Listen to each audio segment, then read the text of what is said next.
Right, this is the Mountain Bike Podcast number 3. This time we're talking about Madeira, the third round of the Enduro World Series. Available on YouTube, of course. You've got it on Spotify, on Apple Podcasts, and I think it's still coming to Deezer. Not quite yet, but it's coming. This week as a co-host, I've got Tracy Moseley in the studio. Hello. Tracy, 7-time British national downhill champion, 2-time World Cup downhill overall champion, World Downhill Champion, and 3-time Enduro World Series champion. Thanks, Wikipedia, is that? I can't remember where I got that. I think it was off your website. What ranks the highest out of all those titles, would you say? I think there's two things, I guess. World champs for downhill, for sure. One-day race.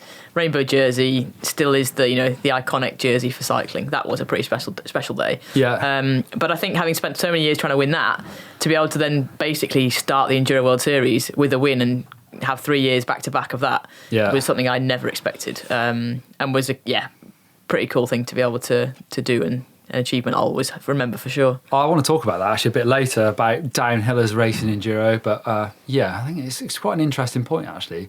I think in the early times it was almost sort of when you've had enough of downhill you could go to enduro. Maybe not the same now. Yeah, I think that was the case. I think that was more because enduro was still kind of, I guess, quite new in for some countries. Yeah, true. Yeah. I know when I finished downhill racing, I went over to Europe and did some enduros before the World Series started. And the French guys particularly were like, well, we've been racing enduro for 10 years. So it wasn't new, but certainly in the UK and other countries, it was kind of the new thing. Yeah. So therefore it was like, what's next once your downhill career is done? A few people transferred over. But now I think it's a fully well-established discipline in its own right that youngsters are actually wanting to become enduro riders. That's their goal now. So they've got that choice, I think, which is quite cool. And the youngsters are winning enduro races, which they are. Of course we'll get onto. Yeah. So when did you retire, or is it semi-retirement? I suppose you're still riding. Well, I don't think I'll ever retire from riding bikes, that's for sure. But from that high level of racing, definitely retired. Having a baby means that there's priorities change, and if you're going to be successful at that level, you need to be a selfish athlete that trains all the time. Yeah. Right. Now I've got a baby that basically takes over that number one priority. So I'd love to see myself back at a race at some point, but a few years down the line, probably. I think. Do you think you could jump in realistically and compete? It's difficult to know, isn't it, unless you're actually doing it? Yeah, exactly. It's really hard to say. And even if you kind of go riding with people, the racing is a completely different thing than actually just riding your trails with people that you think, I can still beat them. I'll beat them at the race. It's Strava's not quite the same. It's either. not quite the same. I don't suppose you use Strava, do you? I don't actually know. Never had a Strava account. Stay well away of that. So when you retired in 2017 from Enduro? Enduro World Series, the last year I did was 2015. So I did 2013, 14, 15, and then I did one round in 2016 in Ireland. Okay. And then that was the last round I did for the World Series. So now, what is your sort of job role? Doing a master of all sorts of things. Still working with Trek Bicycles, and now kind of working for their 3 mountain bike teams. So this is the first year they brought all the teams in house, and that was kind of one of my big, I guess, dreams in a way, that I started racing when downhill cross country teams were all part of one team. Yeah, true. And for many years it's gone and diversified, and I really felt like it's still mountain biking in the day. It's just a different discipline. So I've helped bring those 3 teams kind of back together really under Trek. So helping manage those 3 teams, specifically the Enduro team really. All right, okay. So Enduro team, Trek consists of you've got Rory Cunningham, Katie Winton, and Pedro Burns from Chile. Pedro Burns I raced with, he was very fast. I was in the race. Yeah. At the Andes Pacifico, super fast. Yeah, I'm sort of expecting a little bit more from him in the Enduro World Series. Yeah, I think he is still quite young. He was doing the under 21 series a few years ago, so I think he still has a lot to learn in terms of different terrain. When you grow up in Chile, there's very much one kind of terrain there, isn't it? It's dry, loose, and rocky.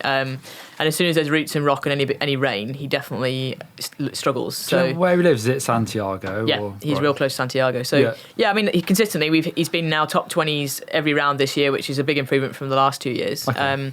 And I think more experience that he gets, hopefully the better he'll go. He's actually coming over to Scotland this weekend to do the European round in Glentress. Okay. So I'm kind of encouraging him to try and travel and ride as much as he can. So right. So your Scottish rider Rory is out injured at the moment. Yeah, Rory's got a really unusual issue that I don't think you could have ever expected or prevented in any way. Yeah. Just still undergoing tests trying to find out. He's got a leak of his spinal fluid into his head, so it's causing basically a lot of pressure, and he's unable to really I think, even sit up or stand up for long periods of time without getting dizzy. So it's really something I've never heard of before.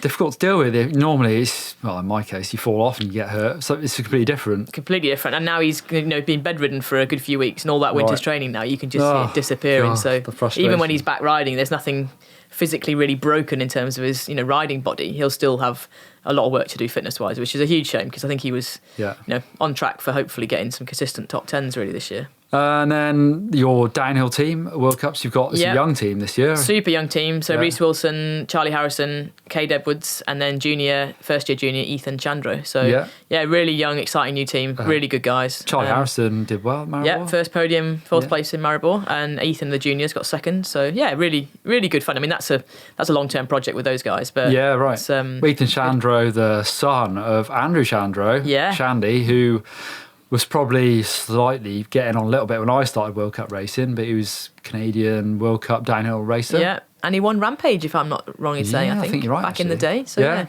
bit of a free ride guy, and he's running the kind of the C3 free ride program for Trek as well, so he's kind of working with the downhill and C3 guys. So interesting team. Cade Edwards, I was just saying before, actually, I think he's such a good rider. Like, he could do whatever he wants. He could race downhill and be really good at it, but he could also go and do a video like Brandon Semenuk, and would be amazing. So the utter raw skill on the bike is just incredible. Although he's been a bit injured, hasn't he? Just recently? Really unlucky. Literally, just like broke his ankle doing just something stupid on a slide or something. It wasn't even riding his bike. That's the thing. He goes and does mad stuff on his bike. That's what happens with these downhill races. But he's an exciting talent for sure, and good character. And finally, cross-country team, that is Anton Cooper. We have got Anton. We've also got Emily Batty and Yolanda Neff signed this year, and Evie Richards from the UK, and Ellen Noble from the US. So a really big squad for the XC team, and two of the big hitters really for the women's. Pretty impressive. Actually, I want to talk about Trek. Trek have a really good history of supporting some of the world's best female racers. Yourself, Rachel Atherton, Yolanda Neff. Yeah. There's a really good list of racers that they actually put their dollars behind. Definitely, and even across the road as well. I think we've seen it across all cycling, and they've had probably one of the strongest women's lineup, which really cool. And cross country now, poor Anton's actually 4-1 in the females to males in the cross country team. So I think he's going to keep his head down most of the year. Interesting scene next week, first round of the World Cup. Yeah, it's funny, like you say, you've got three teams, but to me, it almost feels like there's three really strong, from a sort of punter's point of view of watching these races. There's three really strong, completely separate events to watch now, with the downhill World Cups, the footage on Red Bull being so good. I'm hoping for the same of the cross country. Really great. As a fan of mountain biking, there's three brilliant things to really watch. You can almost every weekend's going to be covered with something over the summer, which is great. And I think it is exciting to watch. The racing's, we'll talk about the the enduro. I feel like it's getting closer and closer amongst a lot of the ranks, and it really is like there's a lot of people there gunning for a win, and it's cool to watch and see it unfold during the year.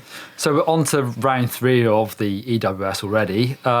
Did you have any favourites before the season started? Well, I guess Cecile getting injured right before the start, that was in the women's race, was certainly a big change. And so I think she broke her neck, and it's been sort of one of the uncomplicated broken necks. I think so. I don't actually know much detail about it. I just know that obviously it was. She said at the time it was going to be a few months before she was back racing. I don't know whether she set a time or a race as such to be that. I think it's hard to say at the time. Guess that's one of those injuries. You just take it as it comes. Exactly. And I think for me, her being out completely opened up the women's racing, and I actually expected, in a way, I didn't. Isabeau's been that kind of knocking on the door for the last 4 or 5 years almost, but I still expected actually some of the other girls to suddenly see that actually we could win one of these races. And I think we have seen that, but Isabeau's still just that step ahead. So, so far, first 2 rounds have gone to Isabeau Coudurier and Martin Mays, 2 for 2, both of those riders. Martin is obviously a super strong rider. He seems to have come out absolutely flying this year. There was talk of him doing the downhill races as well, and he didn't show up at Maribor. You can't blame him, of course, but I'd love to see him. Oh, with last year's World Champs race. I mean, if he'd have gone and won that and then not rocked up at any of the other downhill World Cups, it would have been probably interesting. That might have changed things. But I mean, he's still 22. He's super young, and he can obviously just turn his hand to whatever he wants. Which is pretty amazing. I'd said I can't remember, it was probably 4 years ago, he won the dual slalom at Sea Otter, which is a big prestigious race to go and win, and I was like, this guy's the new John Tomac, but better in terms of winning races, I think. If he can win World Cup downhills, Enduro World Series, and something that's completely different, the dual slalom. Yeah. It shows that he's very talented on a bike. And I always think it's amazing he comes from a country that's really flat and hasn't got a particularly strong, mountain bike culture. The cycling culture is huge, but in terms of like a really competitive national series or something that he's kind of, for me, is just like, wow, how can you be that good at so many things? And I've not grown up somewhere where you're racing the world's best every weekend on your home soil. Can you name any previous great Belgian mountain bikers? Nico thinks Belgian. I think the only one I would have to be the cross country of, not cross country, well, cyclocross guy that I can't think of. His name is completely disappeared from me. Van der Poel. Not Van der Poel, he's Dutch, isn't he? Yeah. Oh my word, he's on Trek now, he runs the whole Telnet Fidere team. Sven Nys. Sven Nys. The biggest cycling star ever. Yeah. He did a bit of mountain biking, but still never really was as successful as he was at cyclocross. I can't think of any downhills other than Nico Vink. He did a bit. Yeah. But amazing. He's absolutely it just shows actually that if you've got a talent, it doesn't actually matter where you live. Although, did you see there was a Belgian national enduro the week before, and Martin won it, but only just. Really? There was another guy. Yeah, I've forgotten his name already, but it was quite interesting. I always love that idea, is, people that can race really well on home soil, but then you take them out of their home situation and they're just nowhere on the world stage. So there's so much more to being a successful bike racer than just being quick on a bike. You talk about Strava. There's plenty of people. It used to drive me nuts when like the mashup enduros, where you can do as many runs as you want. Yeah. I hated that because I felt like I was good under pressure, and I didn't have the energy to do 3 runs, or couldn't be asked to do 3 runs. Going like practice. I'll go, right, I can do once and I reckon I'll beat you, but if you keep going, you'll probably beat me.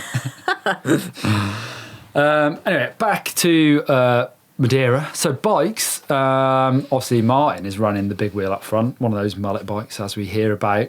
Did well at Maribor as well, of course, with Bruni winning. Sam Hill jumped onto a 29er. It was a bit of a surprise for me.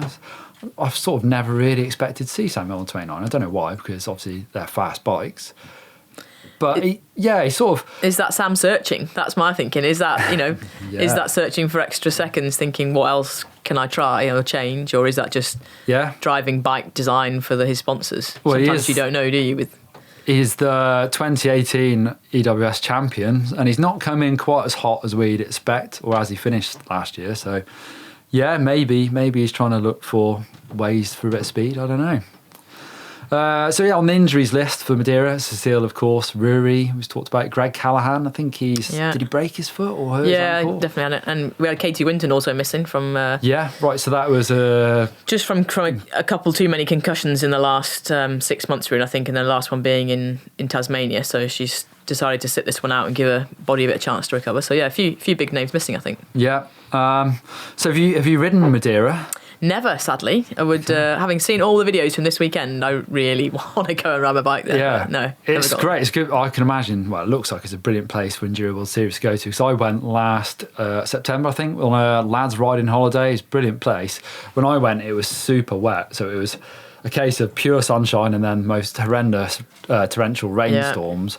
But luckily they had it all dry, and it was because 2 years ago they had that same experience of rain. I think for the EWS, it was a pretty harsh affair. I think so. But really varied, some big, high, above the forest stuff, really loamy or muddy if it's wet, and then into the trees it does get super techy, plenty of roots, plenty of rocks. But it's pure sunshine this time. For considering last year's Enduro World Series was almost wet every round. The wet series they started calling it, didn't they? Enduro Wet Series.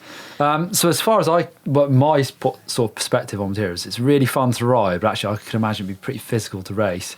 Quite short stages, but with punchy sections of sprinting and don't forget the liaisons. Well, there was an 2-hour liaisons to get to some of those stages. So it was a good day one, particularly. They had some big hikes to get to those short stages. So physically demanding. Looking at the stats, it was 2 days of racing. There's 3 stages on the Saturday and 5 on the Sunday, including the Gamble line. If anyone's seen that video, that's one that Rooney rides. Really impressive. But I think they were saying 4,000 metres of climbing on day one. I was like, that can't be right, surely. I think day one was, I don't know if it's quite that many, but they definitely had two two big. One was an hour, and I think the second one was like a 2-hour climb to get to the first two stages. And then I think day 2 was a bit more of a shuttle and more of a descending day with shorter stages, from what I gather looking at the map. So day 1, 3 stages, 24 kilometres, climb 4,000, descend 1,200. So relatively short as far as those. That's some good climbing stats there. Yeah. The last time the EWS went there was in 2017, and the winners were Cecile, Isabeau second, Noga Carême third. In the men was Greg Callahan, Martin Mays, then Damien Otton. Although notably Jesse Melamed was going to win that race, or looked a lot like it. That's right, mechanical. yeah. So, you're thinking maybe he's coming to this looking for a bit of redemption. Yeah. In 2018, Isabeau Cadiro was second at every round. So, yeah, it was... Obviously, with Cecile out, it does sort of feel like she's just going to sit at the front almost this year. She has so far, hey? Yeah. So, started off day 1. She won all 3 stages. Ella Connolly was 22 seconds back riding the Cannondale. So I don't know anything about Ella. She's a young British rider. She is, yeah. So Ella's got quite a cool little story, actually. Was the under-21 World Enduro champion last year, after her first ever year of racing Enduro. Right. So back in 2017, I was working for British Cycling, the technical coach for the cross-country team. And Ella was she'd come through the junior ranks as a Scottish, but obviously British Cycling funded cross-country athlete. And she moved up into the kind of under-23 cross-country category. And was doing well, but I have to say, technically she was always quite strong in terms of the other females on the squad. Right, okay. But she just never seemed to quite be performing at the level that they wanted. And we all know kind of Olympic discipline, British cycling stuff's quite cutthroat. Yeah. There's only a small squad. It's, funded by England Sport, and it's like if you don't fulfil the criteria, then see you later kind of attitude. Yeah, it's pretty brutal. That's the same with a lot of high level sports, sadly. But fortunately, I think it was in Lenzerheide at one of the World Cups, and she just kind of, you realised at that point it wasn't going to happen. She wasn't enjoying it. Yeah. And it was July. So I just said to her, I've been doing loads of technical training. I said, why don't you have a go at some Enduros? So I kind of mapped out a little plan for her at the end of the season so she could do finale, World Enduro. I think she did maybe the Ardrock before, because it was just a few months left. Went to finale. I think she actually went and won that last round of the EWS in her first ever kind of go. Right. And then managed to get some support from Cannondale in 2018, did a whole series. So really cool, like new to Enduro, but just shows that a bit of, it isn't just all about your skills, it's not about your fitness. If you've got that base, which I think for her is the key, she's got the fitness, she knows how to hurt herself, and now she's having fun. It feels like the stage is wide open for women to perform and get noticed, on that Enduro World Series, not with Cecile not being there, but it feels so open at the moment. It does, and I think there's so many of them now. Like, I think on day 1, Ella was obviously taking second, but I think it was Bex or someone was in 9th, and there was 5 seconds or something ridiculous. Like there was, so many riders within a few seconds. And Ella was plus 22, Anita Gehrig plus 25, Morgan Shaw plus 26. Yeah, and then loads in the same second. 29. That was top 5, yeah. Although Isabeau was a fair way ahead, the rest were really close. Yeah, so it's exciting, I think, and for them to realise that actually any of them are capable of a podium, I think that really spurs everyone on to perform at their best, rather than kind of thinking, oh, well, podium's way out of sight for any of us. There's loads of them that could get on there. It was a similar story in the men's race, actually. Mays GT Factory Racing won all 3 stages. And then it was Adrian Day plus 19 seconds, Team Lapierre, although he did have stitches in his elbow. The elbow that he broke last year quite badly.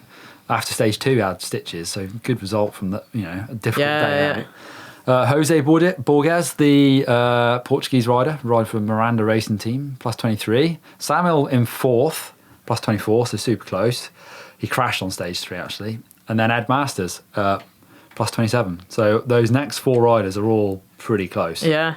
I think there's 2-day races as well. Once you've got that one day in the bank and you're kind of there, then do you know there's all those guys right behind you in terms of seconds. Do you then go out on day 2 and just try and continue pushing, or do you then just sit and... I have no idea. I don't think you can sit and... I don't think you can now with so many riders so close. I think you've got to keep pushing, but... Have you ever been in that situation overnight where you think, well, doing all right, I can just have a glass of wine and put my feet up and...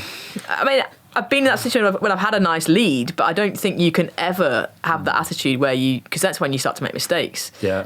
But there's always that fine line. There is risks to take, and there's some that you don't have to. So there is sometimes a choice. Martin Mays has had a few big crashes last year, didn't he? He lost a couple of rounds. Yeah. Other people pushing on. Mark Scott crashed hard on stage 1, hand injury, but carried on. Win Masters was 7th on stage 1, but had a 66th on stage 2. So something happened there. I mean, to me, this goes back to I've raced a handful of Enduro World Series races, and it feels so difficult. Like when I race World Cup downhill, I could look at the end of a weekend and think, well, look at the time difference between me and the winner and think, well, if I'd nailed that section and not made that mistake, and if I'd have done that line that I couldn't do, or if I was 10% better rider, you could maybe see where you could go, win it. Yeah. Not really, but you know what I mean? You could add the time up. But with the Enduro World Series, there's so many things that can happen from a Thursday to a Sunday, and any of them can ruin your race, really. Yeah. I don't know how you do it. That's why I think it's a cool discipline, because it's like it is a jigsaw, and to be good at it, you've got to work on all of those elements. There's not just one thing. And especially with the stages, with Madeira and finale, and you look at the year, there's so many good things. That's why I think in a way, like you've got Martin Isabeau now, they've got their rhythm, they've got that confident spot. I don't think they're having to push beyond their limit now to get the results that they're getting. I think they found the place where they can. Obviously, they're riding super fast, but it's obviously kind of within themselves now, and that's what we're seeing, whereas everyone else is trying to push, and that's when mistakes start to occur. So, yeah, that confidence definitely is the key to being able to be consistent, I think, at the Enduro World Series. Yeah. So they both held those sizable leads overnight. Yeah. Went on to day 2, 5 stages, 42 kilometres. Climb of 11,000, a descent of 2,000 metres. 1,100, let's hope. 11,000. 11,000. That would be a big day out. Starting off the gamble line, which looked unusual for Enduro World Series. Bombing down those big jumps. Yeah. I think you could see some people look more comfortable than others. I can't remember who it was. I think one of the French riders did not look that comfy on the big jumps, but... Yeah, it's not something you'd really see at Enduros these days. It's kind of been that the idea is that's one of the difference is that generally Enduro is going to be everything that's kind of rideable, rollable in a way. So yeah, it's quite cool. Yeah, we saw quite a lot of jumps actually. Was it Tasmania? I think one of those trails had a lot of jumps. Ella Connolly took her first ever stage win on stage 4 on that gamble line. Martin Mays then Ed Masters. But it switched back on stage 5. Caduria went back to the top. Mays lost his first stage of the weekend. He was 4th, but literally only 2 seconds behind Melamed. So not exactly losing much of his time. Consistency is the key there, and being always close to that top spot is the only way you're going to win it, really. Yeah, Melamed's one of those riders, a brilliant rider, obviously, and he's maybe less consistent, could you say? That's the thing, always has that. You only need one stage to have a problem or a crash. I think he crashed. I saw someone on Instagram, actually. I think it might have been the final stage, and he crashed basically into the Red Bull banners as he went across the line. And I think he barreled across the line and made it, but... Yeah, he's always got that. He's got the pace, but again, it's just being able to control it and be consistent and not He has won, hasn't he? Did he win Whistler? I'm pretty sure last year or year before, yeah, for sure. I mean, he's been knocking on the door for a good while, but I said it's not been as regular as someone like Martin has been, for the last 5 years, he's been consistently in that top 5, top 10. That's it. Race after race after race, so... Literally, Martin's only 22, but he started off, so he raced the Junior Enduro World Series and was winning that in 2013. 2014... 7th place at the first round. What was that? Yeah. So straight into top 10. So, and he's been riding. He's probably one of the few riders that has ridden the entire years of the Enduro World Series since it started in 2013. Yeah. He was still there and still at the top. Yeah. So yeah, experience-wise, he's probably winning, even though he's that young still. Yeah. Crazy. It is impressive. On stage 6, actually, that's where Ella Connolly had a mechanical, lost 22 seconds, so it must be pretty devastating.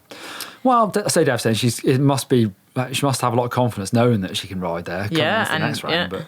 But to lose a lot of time is disappointing. But still end up on the podium. I think she would have never expected to have done that, I'm quite sure. And I know that just to have still... to come back from that 20 seconds as well, to not then lose your head for the rest of the day. I think that was pretty mature riding. Yeah. Melamed won again, but only by 0.78, so really not doing anything to Mays, who by now may have backed off. So stage 7 was a Queen stage. So this is new to me. Have you heard about this, Tracy? I've seen new this year to have this kind of like bonus stage in the weekend, which is an interesting concept, because then is always that kind of, how do you attack is there a race strategy? Are there stages that you're going to hold back, stages you're going to attack? Well, What did you say? There's 40 points on offer? 40 points extra if you win it that goes towards the overall. So this is something I've heard about in cross-country stage races before, but never in Enduro.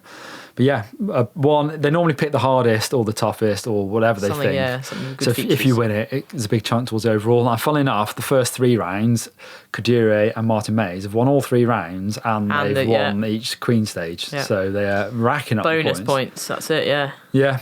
So even actually Martin Mays on the Enduro World Series YouTube channel said that he was concentrating on that stage and says he's riding for the overall for the year. Already on stage. Riding for the overall, but he's still winning everything. Yeah. That's the best way of riding. But I think that would be interesting. Maybe later in the year we'll start to see that Queen stage becoming more important when the points are so close for those second and third spots potentially. At this rate, we feel like the two are they're running away with it, aren't they? But it's still early days. But it could be interesting to see whether people start to use that Queen stage as a tactical one to try and nab some extra points over someone else that's just ahead or ahead of them. So Mays won it by 1.75 over Borges and Melamed, so pretty close, I suppose. On to final stage 8, it was almost the same as stage 3 on day 1. We went all the way to the beach to finish the race. I've actually ridden that track. It's pretty physical, I would have thought. Some really good bits, some really nasty sort of technical, rocky switchbacks, really awkward, but fairly flat in parts, I think, as far as I can remember. But yeah, Kadira again, and Mays wrapped up that stage and, of course, the overall for the weekend.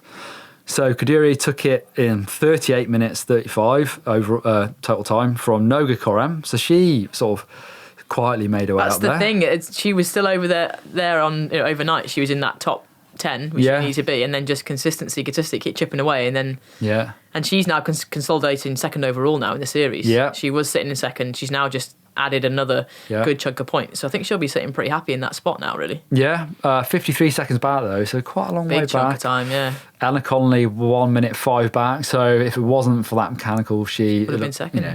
You can always say that with racing, but But I mean, I think for her a podium is great start. Morgan Shah, third place. And again, really close. Was she not a few seconds off the podium? Yeah, she was second back. 1 second off the podium. She's the former Downhill World Champion. Yeah.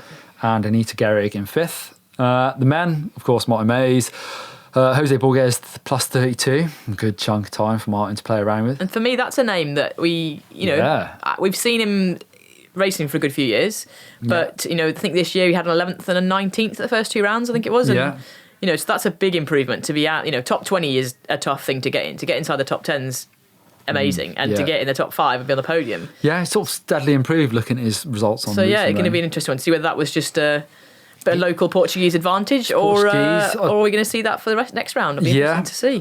Pombo in 10th. Does he live on Madeira? I think so. I think he is a Madeira local. Yeah, certainly will have ridden there quite a bit, and that always I think has to help. If you know the terrain and you know the trails. Yeah. When there's one practice run now, World Enduros, that's all you're allowed.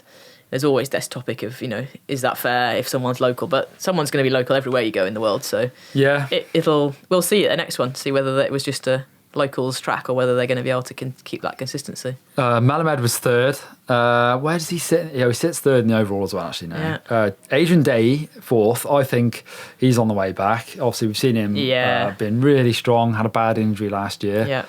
I think for round 4, I'm expecting something big from Adrian. Definitely, yeah. Back in the Alps, back in kind of, True, yeah. It's closer to home. Although I guess he's a southern France guy, but even so, he's a talented kid for sure and knows how to race. Sam Hill 5th place plus 50. Yeah, that is a big chunk back for someone who really did dominate last year. But interesting. I can't think that Sam's gonna be happy to kind of let those guys put 50 seconds into him. He'll want to come back for the rest of the season and show his boss again, I think. So he said on Instagram that he was sort of content, I think, with points for 5th, but work to do. His words, I think. Florian Nicolai, he's sitting 2nd in the overall. He did quite well. I don't know where he finished in the end, but he's always there or thereabouts. I was going to say, super fast, Frenchie. Just always been Mr. Enduro and is a great rider. Yeah, he's always just consistently fast. He was at the pointy end for most of the stages, but then had a bad stage, 64th. Right, that's it. Yeah, just one that takes you out of contention, but he's a fair chunk. Well, no, he's 400 points back from mine, which is a fair chunk. In the women's race, I think actually Kaduro's got more of a lead on Noga Coram, just because the way the women have been moving around. By 40 points. Yeah. So, I mean, that's a pretty good chunk of points to have at only round 3 of the year. Yeah. See how we get on. What about downhill racers winning Enduro? Martin Mays obviously can prove to win anything, really. Ed Masters, he's sixth this weekend. That's probably actually better than he's doing at the World Cup Downhill. Yeah. But it's funny to see. Yeah, it's not quite the same as the old days where you would come over. Like you say, there's people that are coming straight into Enduro, yeah, for sure. And I think it is... they are two very, very different things. Although, you are still riding a bike down a hill. Yeah. For sure, but what we talked about, that kind of practice, the fact with the downhill racing, you get that time to get every rock and route dialed, to get your line dialed, and then it becomes down to, who can hold the nerve and who can execute that perfect run at the time. There's so much more mental games and focus, I guess, for downhill. And then the enduro is much more of you've got to have that multi-day fitness and that kind of stamina, and you've got to be able to really read the terrain and ride on instinct, I think, a bit more than rehearsing it's the same. So they are really quite different, although if you're a good bike rider, you should be able to ride either, but I still feel like if you're focusing in on one, then it's probably hard to actually be at the top of both. I've always felt enduro, especially multi-day races, like whatever you are. Like I've done races like Andes Pacifico where you could have a bad day and pretty much finish sort of, let's say 10th, and you have a great day and only finish 8th. It's only if you maybe make some really big mistakes you drop out of that. But I feel like...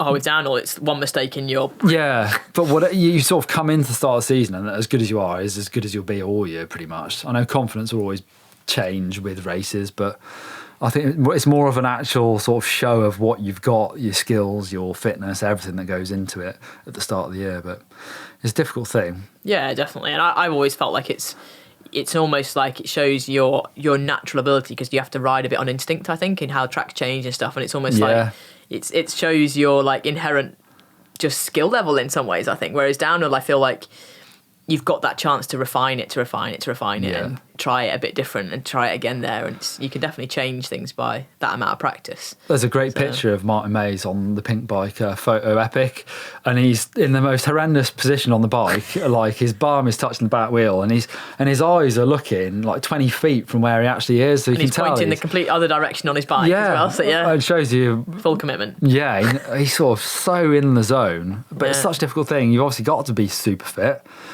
But you've raced everything, haven't you? You've raced a bit of cross country as well. Yeah.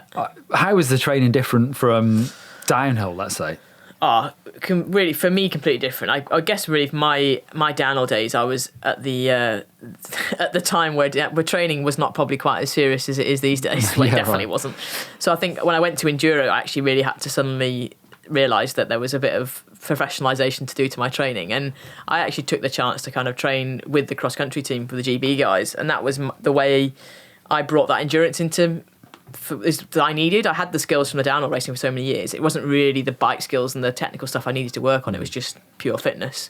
So I trained a lot like the cross country guys did, and I think that for me it was my kind of, I guess, secret to success, because I felt like when I got to an enduro, it was never as hard as some of those horrendous cross-country races I'd done in preparation. So, what about cyclocross? I've done some tough enduro races in my time, but cyclocross is like the most physically horrible thing. Well, that's the thing. Cross-country or cyclocross, it is just such a solid hour of pain. Yeah. And it's relentless. Well, at least with the enduro, it's like, you get stages that they're not normally more than 10 minutes, say. But it's 2 days of pain. It is, but it's not that intense. It's not that on the rivet breathing out of wherever for a long period of time. So you can pace yourself a little bit, and then you can put an effort, and then you can recover a little bit. And what about the big ones? Have you done the one at Whistler from the top of the world? The old Garbanzo, not the Garbanzo, but it's almost Garbanzo, but like the top of the world all the way down. Yeah. I used to really love the longer ones. Longer and better for me at the Enduros. I raced Garbanzo at Whistler, and that's 15 minutes of horrendous back pain, and I couldn't stand it. I was like, I did it once, so that's enough for me. No, I really like those, because you kind of get into a bit more of a, like, it doesn't feel like flat out racing. It's a bit more like tactical. You've got to find your rhythm and stick in it, and yeah, I don't know why. They definitely. If it was longer and more pedally for me when I was racing enduro, seemed to do. I used to do the best on them, I think. So what about the rise of the Enduro World Series? It seems to be maturing really well. The coverage they're doing is great. I mean, the sponsors seem to be coming that way. There's a really competitive men's and women's field now. It's pretty impressive in not a long time. You know. Yeah, what are we on, year 7, is it, I think? Yeah. And I think it's really cool. We're seeing it so much more kind of slick, professionalised in terms of how the riders are looking, how the teams are being portrayed, and the coverage. Yeah. It's still always going to be a really hard thing to really follow and see the ins and outs of the actual race weekends, which that's always going to be the tough thing. But certainly from an industry point of view, I think it's getting good support, and I think that's because we're seeing those bikes sold by the thousands, aren't we? Yeah, that's the bikes that a lot of people ride, I suppose. Exactly, and I think people can relate to that kind of riding too. It's the kind of riding they would love to go and do on their holiday. They're going to go to Madeira, they're going to go and ride their bikes, and they'll get to ride some of those stages. It's brilliant. So, yeah. I would recommend it. Such a great place. Do you still follow the World Cup? Well, you went to Maribor, actually. I did go to Maribor, yeah. Duty, so you still completely... Yeah, definitely. I'm still a big super fan, for sure. And I was talking about you, actually, last week, or no, with Jonesy, after Maribor, about the biggest over the bars. I think it set a world record for the biggest over the bars. At high speed in Maribor. Back in, I realised it was 20 years ago as well. Was it? 1999. And I think Alex Rankin showed that video again, didn't he? He unearthed it for the anniversary of Maribor. And I embarrassingly watched it and realised just like all the things I just didn't do correctly, and pretty much sat down on the lip of a jump, which you would do at 40 miles an hour. That was back when it started from the top as well. Yeah. Open Old school. beast. Yeah. So yeah, thankfully I think I've improved a little since those days. Or just not doing those high speed jumps, maybe that's the safest way. We've got the first round of the Cross Country World Cup coming up. Yeah. I'm curious to see how that goes. Yeah. I'm excited. I think having seen some of the pictures of what the track looks like, it's going to be interesting. They've done a lot of work and made it into a bike path gravel by the look of it. Yeah, I saw that we were talking about that last week in Ditch. Which is going to be an interesting one to see how the racing unfolds on that. So, I saw Anton's post, and it sort of kicked off a little bit in the comments, which is good. Good to see people debating it. You see Nino Schurter and there's a couple of really wet cross country rounds Europe's had a lot of wet races so far. Yeah, did not like it. Yeah. Although, what was that one? What's it called? There's a race in Switzerland this weekend. Solitaire in the bike days. Yeah. So he won that. He just pipped Matthias Flukiger on the line, so he's obviously coming into form. Kate Courtney will beat Yolanda. Yeah. Interesting. Yeah, I think that'll be a good one. I think, again, Yolanda's had quite a busy winter with cross and road racing. Yeah, right. So she definitely had not a fully focused winter on the cross country, but I think with the Olympics looming for all of those guys, it suddenly changes their focus. And next year, exactly. So the point scoring and all those kind of things start to come really important for those guys. So looking forward to it. Can't wait to see what happens. So as far as Enduro goes, we have got 5 rounds left. We've got a month's break now.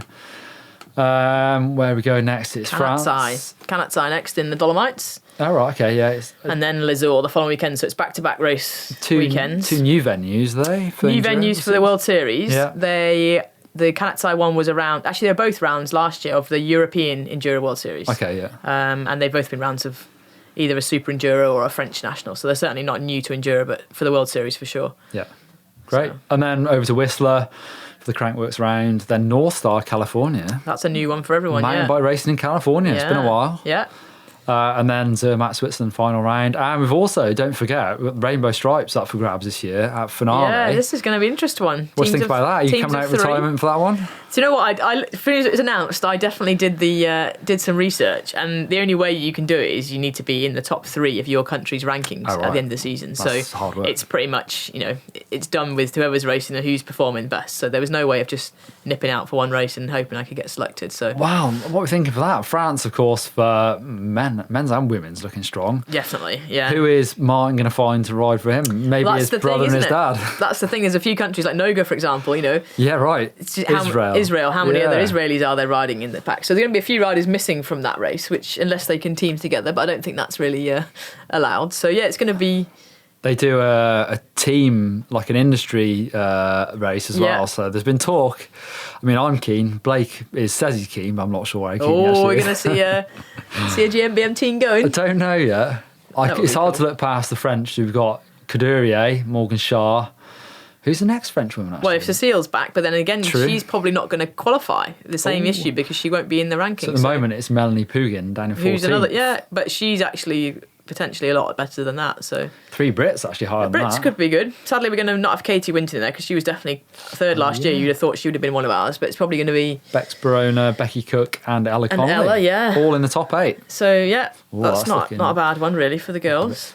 Yeah, well, a couple of strong Swiss, I guess. So yeah, it's going to be definitely a very interesting race, and with that dynamic of having to be all from the same country, it's going to seems a bit unusual to have 3 rainbow jerseys. I presume they'll ride next year's Enduro World Series in a rainbow jersey. No, I don't think they will be able to, because you have to kind of, they're going to be won as a very different events. The actual Enduro Series world champion is going to be the winner of the series. Yeah. And I don't think that, I might be wrong on this one, but I don't think that rainbow jersey will actually ever see the light of day, sadly. That's a bit of a bummer. But you have to put it on to go out for your Strava races. But still, good to have won. I wouldn't say no to having the chance to win another one. I can't say I've been anywhere near one, so nothing I have to worry about. But yeah, it's pretty cool. It's cool to see a different type of racing as well. And it's the sport evolving, isn't it, as well? Yeah, it's a motocross thing, really. Motocross destinations, that's the way they've always done it. I think if as a rider, I think it's quite a nice thing to do suddenly, to rather than be racing against each other individually, to suddenly actually come together as a nation and think, come on, right, what can we do for our country? I think it's really cool dynamic, and it'll change the way they ride, I reckon. Yeah, can't wait to see it. Right, brilliant. Great chat about lots of things, Madeira and else. But thanks, Timo. It's been a lot of fun. You're welcome. Okay, so the next podcast is next Monday, talking about Albstadt World Cup cross country. So if you're into that, join us next week.